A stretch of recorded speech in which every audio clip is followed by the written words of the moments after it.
Contrairement aux aveux de certains criminels dans l'affaire des kidnappings, le gouvernement congolais a catégoriquement démenti les informations faisant état d'un trafic d'organes humains à Kinshasa. Le vice-ministre de la Santé, Serge Olené, a souligné que le trafic et la transplantation d'organes humains exigent en amont un certain nombre de préalables pour qu'en aval, ces opérations soient effectuées. À son tour, indexé d'être d'ailleurs le site où se passeraient ces opérations, le centre hospitalier HG Hospital a démenti l'information. Le rein, organe le plus couramment greffé, suivi du foie, du cœur, des poumons, les pancréas et des parties de l'intestin. Les médecins peuvent aussi greffer des tissus. En médecine, une greffe ou transplantation est une opération chirurgicale qui consiste à remplacer un organe malade par un organe sain provenant d'un donneur. Cette procédure thérapeutique vise à remplacer un organe en défaillance sévère et irréversible, d'où l'importance, voire l'impératif de ce recours.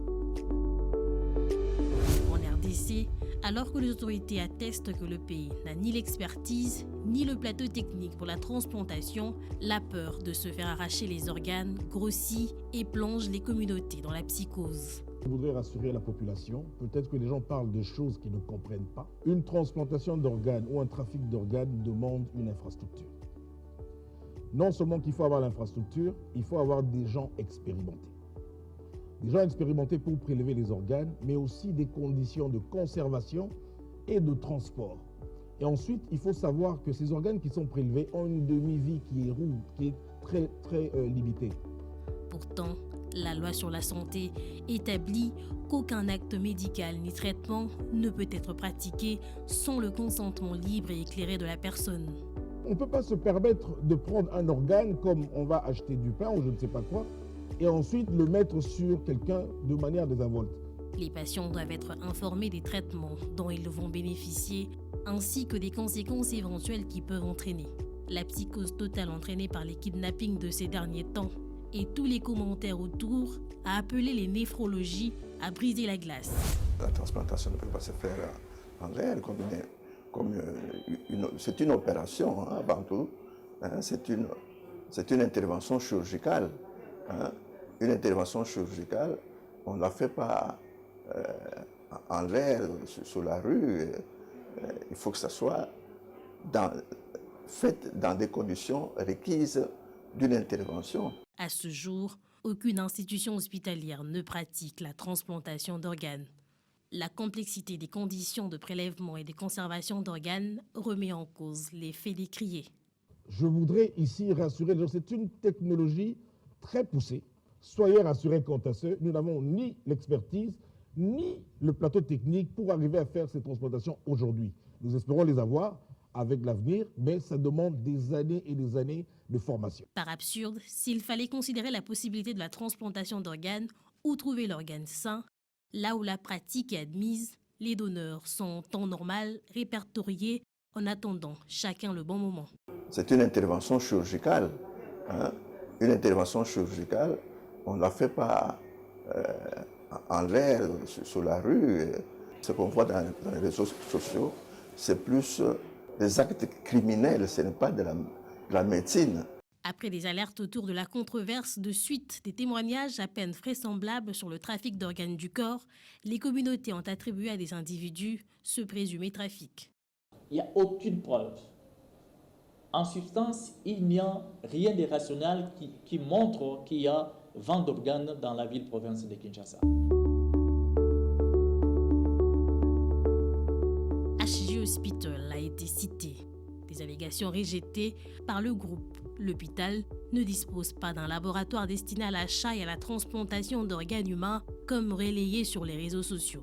Par exemple, quand on retire un cœur, il ne peut survivre que 3 à 4 heures. Quand on retire un foie, il ne peut survivre en dehors du corps que 6 heures. Quand on retire un poumon, c'est 6 à 8 heures. Le rein, 1 jour à 2 jours. Mais ça ne suffit pas. Pour retirer un organe, ce sont des chirurgiens et des équipes entraînées. Et ça ne prend pas moins de 12 heures. C'est pour ça que je dis quand les gens parlent des choses dans les réseaux sociaux, ils ne savent pas de quoi ils parlent. À ce fieux communiqué du 5 juillet, estampillé par Silvano Kasongo, commissaire provincial de la police nationale congolaise, ville de Kinshasa, il n'existe à ce jour aucune dénonciation d'une telle pratique auprès de la police. Jusqu'à présent, biso police, tout le monde est conforme tout le monde. Tout le monde va remettre tout le monde. Jusqu'à présent, tout le monde était montré, bien montré, tu bébé, ça, moi, on gagne, moi, nous sommes en État, nous sommes en exact. Au bien, l'hôpital, nous sommes en Bakala, Tchaki, Moto, Azagi, moi, nous sommes en exact. Si le droit protège un être humain avant sa naissance, durant toute sa vie et même après sa mort, il continue de bénéficier d'une protection juridique.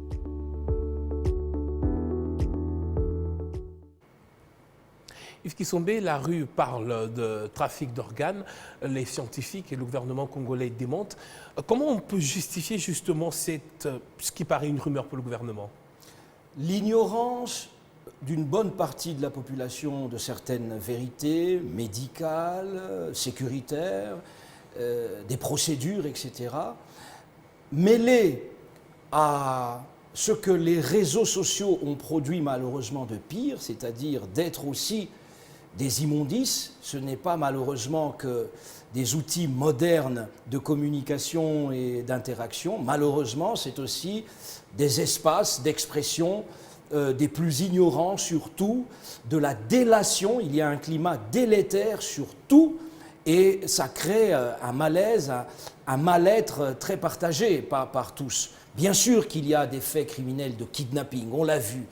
Il y a peut-être des sacrifices humains ou que sais-je, des arrachages d'organes. Des pratiques fétichistes. Oui, peut-être qu'on veut faire de la médecine, je ne sais comment. Il y a peut-être un laboratoire non autorisé, je n'en sais rien. Mais le gouvernement dit des choses sensées. Les médecins, vous avez suivi notamment le vice-ministre de la Santé, mais des médecins aussi, un néphrologue, etc. On n'extrait pas un organe, on ne transplante pas un organe comme on fait le traitement d'une petite plaie. C'est de la haute chirurgie, n'est-ce pas? Et ça demande beaucoup d'expérience. Voyez comment on traîne la réputation des gens comme ça dans la boue, un hôpital privé, des choses comme... Vous imaginez ce qu'il pourrait en advenir si les bruits... la diffamation gagnait la révolte populaire et qu'on allait comme ça s'attaquer à des hôpitaux, etc. Donc je pense qu'il y a ce mal-être lié à la désinformation, à l'intoxication, aux fake news, mais cela ne signifie pas que si, quelque part, des gens pratiquaient illégalement des transplantations d'organes, des arrachages d'organes pour des raisons ou d'autres, ça ne signifie pas qu'on ne veut pas le savoir et qu'on ne veut pas savoir où ça se passe. Mais il faut d'abord informer les gens qu'ils sachent qu'il n'y a pas d'infrastructure, il n'y a pas de spécialistes capables de le faire de manière légale dans nos institutions médicales. Il faudrait donc quand même pousser les enquêtes. Bien sûr qu'il faut enquêter, mais il faut quand même comprendre, d'abord, la majorité des gens dans la population ne savaient même pas que pour vous enlever un rein efficacement, un foie ou quoi que ce soit, c'est des procédures médicales lourdes qui demandent un grand équipement, qui demandent une grande expertise. Certains pensent dans la population, pardon de le dire, mais et puis aux yeux au tongi lamba.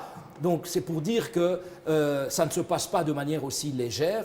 Et je pense que tout ça, ça contribue à distraire aussi la population de certaines réalités liées à la criminalité des kidnappings, mais liées aussi à leur vie sociale de tous les jours. Vous savez, on n'a pas eu le temps d'en parler, mais les populations vivent des difficultés sociales conséquentes, et tout ça, ça doit nous interpeller pour que nous, acteurs politiques notamment, mais leaders d'opinion en général, informions la population, disons à la population ici que le gouvernement s'attelle, par exemple, je vais faire bref, mais par une politique monétaire qui est suivie pour que le taux de change, parce que ça préoccupe nos populations, de notre franc congolais ne continue pas à connaître cette situation, que la dépréciation du franc congolais puisse s'arrêter et que l'inflation ne devienne pas plus galopante, etc. Rapidement, parce que le pouvoir d'achat, c'est important aussi pour nos rapidement, populations. en 30 secondes, vraiment, est-ce que cette désinformation,